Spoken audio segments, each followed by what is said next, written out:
With a yo-ho-ho, it's TaleOfTheToaster. Welcome back to Let's Play Inazuma 11 Go Galaxy, where we are still taking a look at the Legend Gates. For this one, we're heading to Magmavia, so thankfully, even though it's in the complicated minecart world, all you need to do is skip travel to Track Road, hit this one button to twist the very first switch, and then you can hop in a minecart straight over to the Legend Gate. So, thankfully, not too bad. There may even be a treasure chest on this island that I already collected. Can't remember now. Let's see what the challenge will be today. I mean, you already know because it's in the title of the video, but the gate to the legendary battle is opening.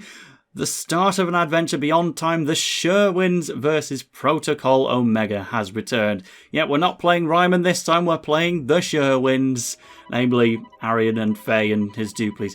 I am Alpha of the group known as Protocol Omega, Arian Sherwind. I am going to erase football from you. No, I won't forget football. I won't give up on football. Negative. You cannot refuse. Mission started.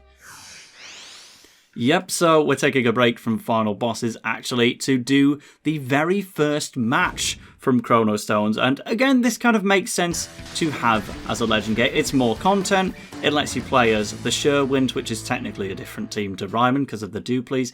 You have a 5-level disadvantage, but surprisingly we are higher leveled than Dragon Link. I guess it's to say Arian has beaten Dragon Link at level 30. He is now around level 33 after doing some training in Okinawa.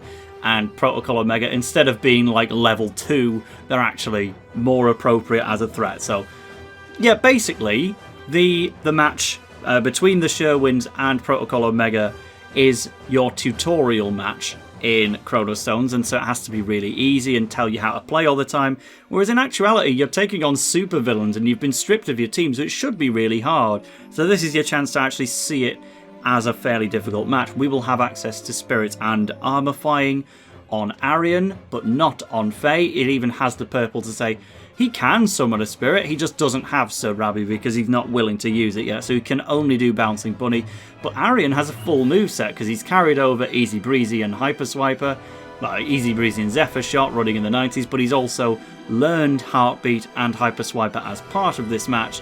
And neither of those are part of his moveset in Go Galaxy, so enjoy using those again. Otherwise, the duplies just have one move each, largely Fractal Repeller on the dribble, and then we've got Breathtaker in the goal. And as a coach, Wonderbot does nothing. In fact, he is actively a disadvantage. He reduces your team tactics points and doesn't enhance anything.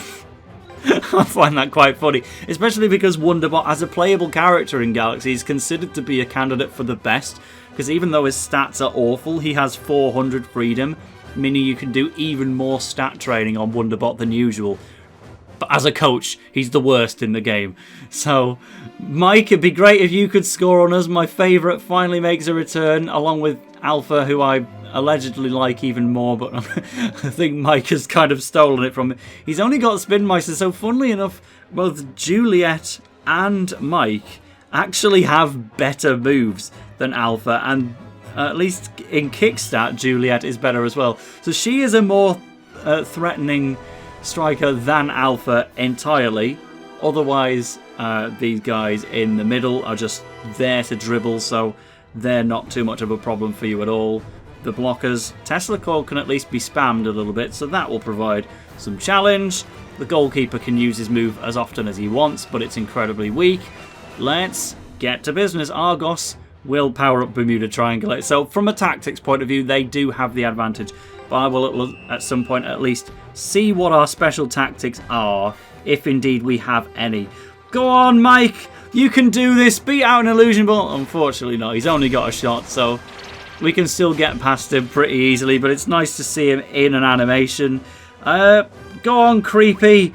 Can you get past Eco? Yes, quite easily. This is the first match in the Inazuma 11 series where the whole press left or right to dribble past someone was introduced, so that's kind of the thing that I was concentrating on the most whenever I played this match, because I will always just come from Go 1 where it didn't exist, and now it's like, oh, I've got decision making, I've got some 50-50 guesses. Will I succeed? Will I not?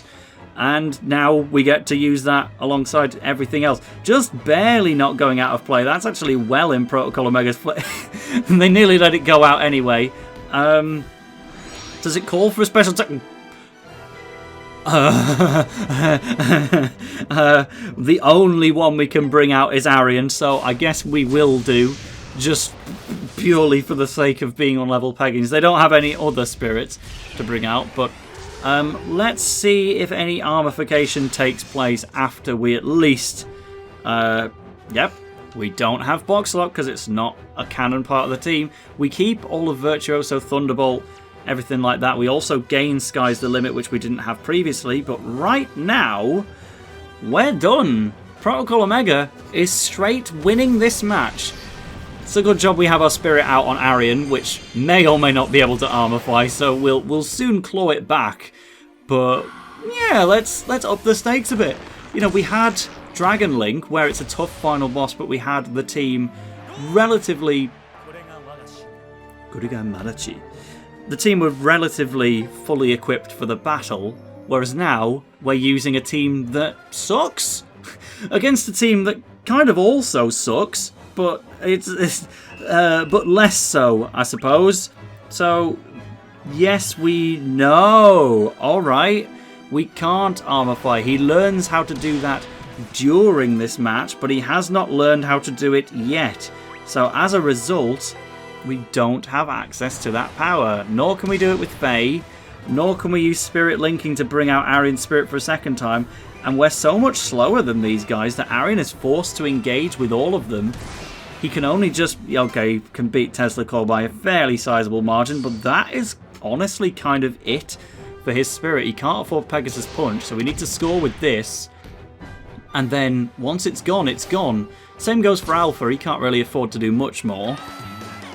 But then it will boil down to some nice normal football. So I'm really enjoying this, because it's the tutorial match from Chrono Stones, but actually a challenge now. And is that not what we want from these Legend Gate type things? Just re-envisioning Inazuma 11 matches. It means they don't have to be level 5 just for the sake of being the start of a game. It's genuinely carrying on the story from Go 1. Yeah, and it's actually taking a bit of work to complete. Not as much work as it's going to take for some of the Legend Gates that were only unlocked in the post-game. Like this was available as soon as you reach Magmavia, so you're kind of meant to do this as the game goes along. Like, the only reason it's in my post-game coverage is because I wanted to cover all of these at once. Not because it's actually post-game content, but the ones that are unlocked in the post-game, genuinely, they go all out to make them really difficult. And I've actually either, in some cases, never played them, or at least never beaten them. So when it gets to those post-game ones, that should be some content, because that's going to get me really thinking on how to win those matches. We don't have a fighting spirit anymore, and the remainder of Arian's was not enough to beat out that goalkeeper. So it's a good job that the AI is once again being dreadful. Well, their control stats are being so low that they're just failing to catch the ball. But now that we don't have access to spirits anymore, we need to use solely our own special moves to get past these guys. And Bouncing Bunny is not strong. Running in the 90s is not strong. Headbanger is not strong. We pretty much have access solely to the weakest shooting moves in the series. I think I'm going to need to start using some special tactics here if I'm going to get another chance. And at all costs, don't let Arian touch the ball. Like when I was saying Juliet is the most threatening forward here, that's with zero consideration to Fighting Spirit. On the plus side, though, we have Thunderbolt, which is still to this day one of the best special tactics you could ever have access to. It's not going to get Fei past Oscar. No, we needed to make that 50-50 guess a little bit better. Creepy has a shooting move, but he can't take the ball. I think we can afford a second Thunderbolt, but if we can't, then it's Wonderbot's fault. That is going to be the end of the first half, and we by no means are winning this one. A draw is not good enough. Like, They've come back in time from the future to erase football, and if they draw with us, then they succeeded. So all right, we'll try again with Thunderbolt at some point. If we can't use Thunderbolt, we can at least use Upsy Daisy or something else that's cheap. But again, I could press the Spirit button and we would have absolutely 0 options available. Spirit linking would have been the only option in Chrono Stones. If he could learn to Armify now, that would really help us. But nope, the midfielders keep on midfielding. We're basically waiting on another AI error so that we can take the ball. I keep pressing right all the time. Let's go with left. Left was the wrong the wrong option. Fine. Fractal Repeller once again. It's 10 TP and the forwards don't have any means to get past it. So as soon as they reach our defensive line, as long as they're not alpha, there isn't much they can do. The problem is we can't do much to them either. Oh, gosh, yeah. No, we can't even afford Upsy Daisy. We're absolutely out of the picture on that regard. Arian needs to do some dribbling to get us towards the goal, and then we will pass to Fei for a bouncing bunny at the last minute, because that is probably stronger than Headbanger, I guess. We could easy breathe. What we could actually do, okay, let's think about this. When all you've got access to is weak moves, how do you make them stronger? The answer is this. Arian needs to get ahead of Fei, pass to him, and we need a shot chain. Okay, Bouncing Bunny into Zephyr Shot should be enough to beat Stomper Stopper, if that is indeed the name. You don't have a shot block, right? Please? Good. We didn't mess that up. Okay, so that is the way to win once your spirit is gone, provided Alpha has scored on you at some point. Chain your Bouncing Bunny into Zephyr Shot. So it still all comes down to Arian at the end of the day. He had 133 on his regular catch. I think he actually would have been able to stop the Bouncing Bunny just with the normal catch as well. So that says a lot. Hotel is serious business. Plenty of... I actually watched a YouTube documentary about the hotels market the other week, and I would tell you if there was anything of interest to you guys from within it, but nothing really rings a bell. I certainly watched it, and that was it. Okay, Smiley, you're one of the fan favourites from this team. Let's see how far you can go. We're at least back in the lead in one of our only chances to use Fei, but the next Legend Gate that we will get to take on does also allow you to use Fei. So we're not quite done with him yet, but for now, Protocol Omega, they're going to keep trying their best. So, yeah, now I can, and now that I'm a little comfier, I could just say that Mike is going to go on a big one. I can't allow it. I actually can't take the risk. But, you're in a haunted house. There, get kicked out. Sorry, next time, Mike. Screen time is screen time. Any publicity is good publicity, And actually, get another... No, we can't. He's too slow. Creepy wasn't built to be a runner, but he's a good guesser. By spamming the right button, it's eventually worked. Headbanger, I don't think he can do it, but you never know. It looks so explosive, and then it's so weak. Yeah, Keeper Commando 03.